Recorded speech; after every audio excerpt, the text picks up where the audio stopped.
आनंदा पंचकुला के बाहरी इलाके में स्थित है, जो चंडीगढ़ ट्राई सिटी का हिस्सा है। हम यहाँ अपने 4 गोद लिए हुए कुत्तों, 40 प्रजातियों के पक्षियों के साथ एक जंगल में रहते हैं, जिसे हमने बनाया है, जिसमें 5 या 6 हजार से ज्यादा पेड़ हैं। हम लगभग 150 फसलें उगाते हैं। हम खाने के मामले में पूरी तरह आत्मनिर्भर हैं। जब हमने 2010 में यहाँ जमीन खरीदी थी, तब इसकी कीमत करीब 25 से 30 लाख रुपए प्रति एकड़ थी। कोविड के बाद जमीन की कीमतें काफी बढ़ गई हैं और अब शायद वो पहले से 10 गुना ज्यादा हों। तो यहाँ फार्म पर मेरी जिंदगी शहर की भागदौड़ भरी जिंदगी के मुकाबले काफी धीमी है।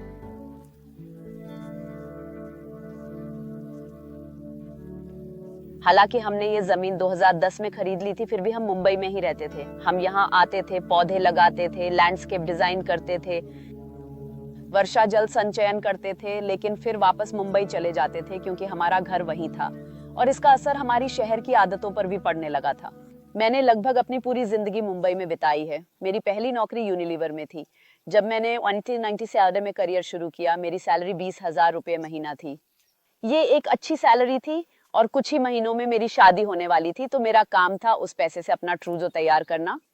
असल में मुझे उन खर्चों के लिए एक दोस्त से पैसे भी उधार लेने पड़े थे। 2004 में मैं कोलगेट पामोलिव में उनके इनोवेशन सेंटर की हेड बन गई। 2010 में मैं एक्सिस बैंक में चीफ मार्केटिंग ऑफिसर बनकर गई। 2014 में मैंने अपना स्टार्टअप इंडियन आर्ट कलेक्टर्स शुरू किया, जिसे मैंने कुछ साल चलाया।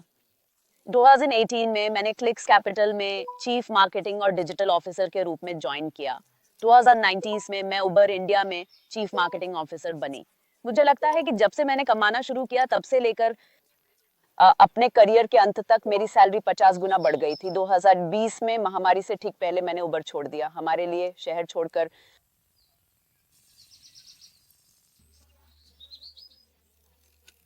आनंदा आकर फार्म पर रहना कोई रातों रात लिया गया फैसला नहीं था। ये कुछ ऐसा था जिसके लिए हमने करीब 12 साल तक मेहनत की थी। जब हमने करियर शुरू किया, तो हमारे पैसे महीने के अंत तक खत्म हो जाते थे। पहले 5 साल तक जब हमें लगता था कि हम सैलरी से सैलरी तक जी रहे हैं, पैसे की अहमियत थी। और कुछ समय बाद जब हमारे पास कुछ अतिरिक्त पैसे आने लगे, जब हम मिडिल मैनेजर बने और दोनों की कमाई थोड़ी बढ़ी, हम जितना कमा रहे थे उससे कम खर्च कर रहे थे। फिर जाहिर है हम फाइनेंशियल प्लानिंग के दौर में आ गए, जैसे कि पैसे कैसे बचाएं, कैसे एक कोष बनाएं, कैसे आर्थिक रूप से स्वतंत्र बने, जैसे कि कैसे फाइनेंशियल फ्रीडम की ओर बढ़े ताकि हमें पैसे के बारे में लगातार सोचना न पड़े। मुझे लगता है कि आर्थिक स्वतंत्रता के शायद 3 चरण होते हैं। पहला चरण तब है जब आप उतना कमा सकते हैं जितना आप चाहते हैं या जितना आप समझते हैं कि आपको मिलना चाहिए। यही आर्थिक स्वतंत्रता का पहला स्तर है। दूसरा स्तर तब है जब आप महसूस करते हैं कि आप अपनी मर्जी से खर्च कर सकते हैं। मुझे लगता है यही दूसरा चरण है। और तीसरा चरण तब है जब आप पैसे को दान कर सकते हैं। आप किसी और की मदद कर सकते हैं बिना किसी झिझक के। और हमने वो हासिल किया और इसी वजह से ये पूरा परिवर्तन और जीवन में बदलाव हम आसानी से कर पाए। जब मैंने अपनी आखिरी नौकरी छोड़ी, मुझे बिल्कुल भी ऐसा नहीं लगा कि मैं पैसे या किसी चीज को छोड़ रही हूँ, क्योंकि मेरे दिमाग में मैं पहले ही आगे बढ़ चुकी थी। असल में 2016 में मेरे पति ने अपनी नौकरी छोड़ दी थी। वो घर पर रहकर बच्चों के साथ समय बिताना चाहते थे। वो हमारी बेटियों के कॉलेज जाने से पहले उनके साथ समय बिताना चाहते थे। 2014 में, जैसा कि मैंने बताया, मैंने एक्सिस बैंक से इस्तीफा दे दिया था। मैं अपने स्टार्टअप पर काम कर रही थी। तो हमारे लिए हमने पहले ही एक वैकल्पिक जीवन के बारे में सोचना शुरू कर दिया था, या एक ऐसे जीवन के बारे में जिसमें नियमित सैलरी नहीं हो, और हम उसमें काफी सहज थे। मुझे लगता है कि शायद हमारे माता पिता की पीढ़ी अब भी उस सोच से आती है कि अगर आपको ज्यादा मिल रहा है तो क्यों न लें। अगर आप 20 साल और कमा सकते हैं तो आज क्यों रुकें। तो क्या हुआ अगर आपके पास और ज्यादा पैसे, ज्यादा घर और चीजें हैं। लेकिन मुझे लगता है ज्यादा हमारी सोच वैसी नहीं है। उदाहरण के लिए, मुझे लगता है कि हमारी बेटियों के साथ बिताया गया समय उनके कॉलेज जाने से पहले कहीं ज्यादा कीमती है किसी और प्रॉपर्टी या म्यूचुअल फंड डिपॉजिट या और किसी चीज से। और ये बस इस बात पर निर्भर करता है कि आप जिंदगी में क्या महत्व देते हैं और क्या नहीं। जब लोग अचानक गांव की ओर जाते हैं तो वो गांव को समझ नहीं पाते और अपनी शहरी जीवन शैली गांव में ले आते हैं। तो वो जमीन खरीदते हैं। सबसे पहले वो एक बड़ा घर बनाना चाहते हैं, centrally air condition, 10,000 square feet, swimming pool, ये गांव के बिल्कुल विपरीत है। तो आपने क्या किया? असल में आपने पर्यावरण और यहाँ के लोगों के साथ अन्याय किया। तो जब आप यहाँ आने का फैसला करते हैं तो आपको यहाँ की जीवन शैली भी अपनानी होगी, सिर्फ फायदे नहीं, आपको समुदाय में घुलना मिलना भी जरूरी है। आपको स्थानीय भाषा बोलनी होगी, आपको यहाँ की शादियों अंतिम संस्कारों में शामिल होना होगा, आपको उनकी जिंदगी में भाग लेना होगा, खुशी और गम में आपको उनका हिस्सा बनना होगा। आप गांव में एक अमीर अलग थलग शहरी जीवन नहीं जी सकते। और आपको सच में उनके साथ घुलना मिलना होगा। जब हमने तय किया कि अब घर बनाना है और आनंदा को अपना स्थायी घर बनाना है, तो हमें पता था कि हम पारंपरिक सीमेंट और स्टील का घर नहीं बना सकते, क्योंकि वो हमारे बनाए इकोसिस्टम का अपमान होता। इसीलिए हमारा घर मिट्टी, पत्थर और चूने से बना है। जब हम ये घर बना रहे थे तो हम कुछ ऐसा बनाना चाहते थे जो कम से कम 100 साल चले, ताकि हमारे बच्चों पर इस घर की बार बार मरम्मत का बोझ न पड़े। ऐसा घर बनाना लागत के हिसाब से आम घर जितना ही महंगा पड़ता है, कुल खर्च के लिहाज से। लेकिन फर्क यह है कि एक आम आधुनिक घर में आप शायद 70% बजट सामग्री पर और 30% मजदूरी पर खर्च करते हैं, लेकिन हमारे घर में हमने 70% बजट मजदूरी पर और 30% सामग्री पर खर्च किया। और हमें खुशी है कि हमने लोगों की जेब में पैसे डाले सिर्फ सामग्री पर खर्च करने के बजाय। इसे बनने में 20 महीने लगे और मुझे पता है कि उस दौरान हमारे घर पर काम करने वाले कई लोगों ने इतना कमा लिया कि अपने गांव में खुद का घर बना सकें। और हमारे लिए ये एक तरीका है धन को फिर से गांव, गरीब तबकों और छोटे शहरों में पहुंचाने का और वहां की अर्थव्यवस्था को बढ़ावा देने का। मुझे लगता है जब तक आप शहर में कमा रहे हैं और ऑफिस जा रहे हैं, तब तक शहरी जीवन अच्छा है। अगर आप शहर में कमा नहीं रहे हैं तो मेरी निजी राय है कि आपको वहां नहीं रहना चाहिए। हमें दूसरों के लिए जगह बनानी चाहिए। इससे उन शहरों में भीड़ कम करने में मदद मिलेगी। असल में इसके बजाय मैं देखती हूँ कि बहुत लोग अपने माता पिता को छोटे शहरों से बड़े शहरों में ले आते हैं। जब हम भी बॉम्बे में रहते थे, कई बार हम अपने माता पिता को बुलाते थे और मुझे याद है मेरे पापा मेरे घर में बहुत घुटन महसूस करते थे। वो हमेशा बालकनी में बैठे रहते थे और उस समय मुझे थोड़ा बुरा लगता था कि वो ये क्या है, आप मेरे घर आकर घुटन महसूस कर रहे हैं। लेकिन अब मैं समझती हूँ कि वो कैसा लगता है। हमें लगता है कि हमारे पास सबसे शानदार जीवन शैली है। हमें लगता है कि असली दौलत यही है, साफ हवा से घिरे रहना। गुड़गांव, दिल्ली, नोएडा में रहने वालों से पूछिए साफ हवा क्या होती है और उसकी कितनी कीमत है। उनसे पूछिए जो आजकल मिलावटी खाना खा रहे हैं और कैंसर जैसी बीमारियों से जूझ रहे हैं, कि साफ खाने की क्या अहमियत है। ये अनमोल चीजें हैं। फिर लोगों से मिलने जुलने का तरीका भी बदल गया है। मैं मुंबई में हम बड़े ग्रुप में तेज रोशनी में मिलते थे, अब हम छोटे ग्रुप में हल्की रोशनी में मिलते हैं। असल में पिछले 2 सालों में यहाँ हमसे मिलने ज्यादा दोस्त आए हैं जितने पिछले 20 साल में नहीं आए। तो ये अनुभव बहुत अच्छा रहा है और मुझे नहीं लगता कि अगर मैं शहर में रहती तो इतने लोग मिलने आते और 2-3 दिन हमारे साथ बिताते। जब हमने ये जमीन खरीदी थी, ये एक बंजर खराब जमीन थी।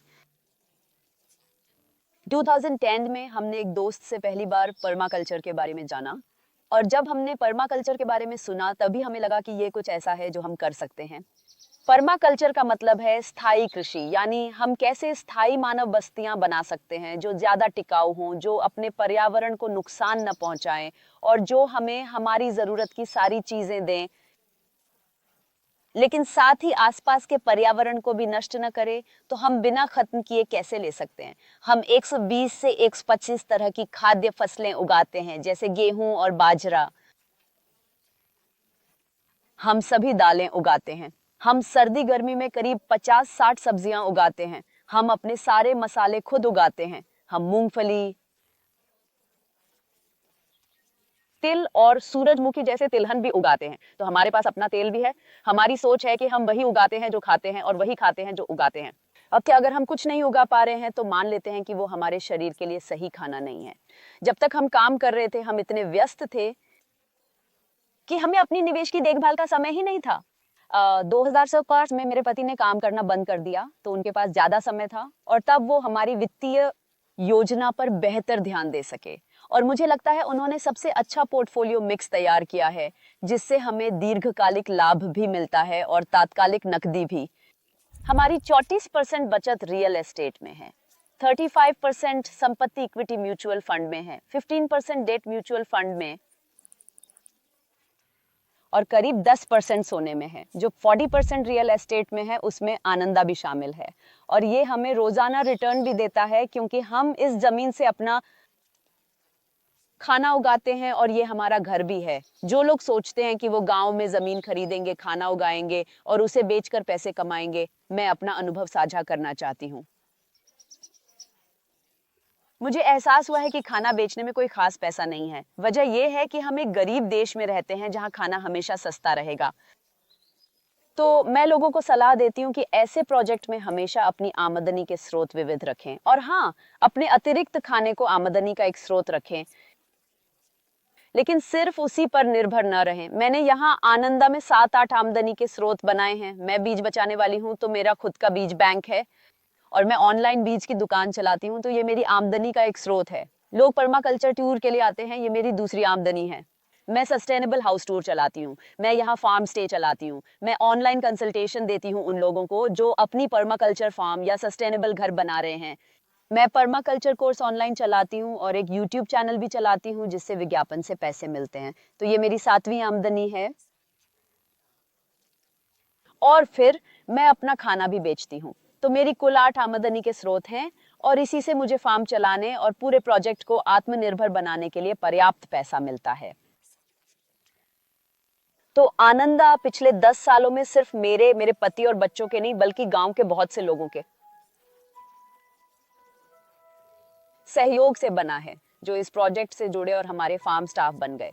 हमारे बच्चों ने भी 7 और 10 साल की उम्र से इस जमीन पर काम किया है, तो वे आनंदा के साथ बड़े हुए हैं, और उनका इस जगह से गहरा जुड़ाव है, जो उन प्रोजेक्ट से अलग है जो लोग तब शुरू करते हैं जब उनके बच्चे घर छोड़ चुके होते हैं। मैं ऐसे बहुत से लोगों से मिलती हूँ जो कहते हैं, ये मेरा रिटायरमेंट प्लान है, मैं रिटायर होने पर करूंगा, लेकिन तब बच्चों का इससे कोई जुड़ाव नहीं रहता। और जब आप नहीं रहते तो बच्चों के लिए ये बस एक जमीन का टुकड़ा रह जाता है जिसे उनके माता पिता ने खरीदा था, और वो बस उसे बेचने के बारे में सोचते हैं, क्योंकि उनका उससे कोई भावनात्मक रिश्ता नहीं होता। तो मैं लोगों को सलाह देती हूँ कि ऐसे प्रोजेक्ट अपने नौकरी के साथ साथ शुरू करें। उस समय आपकी आमदनी होती है तो खर्चों की चिंता कम रहती है,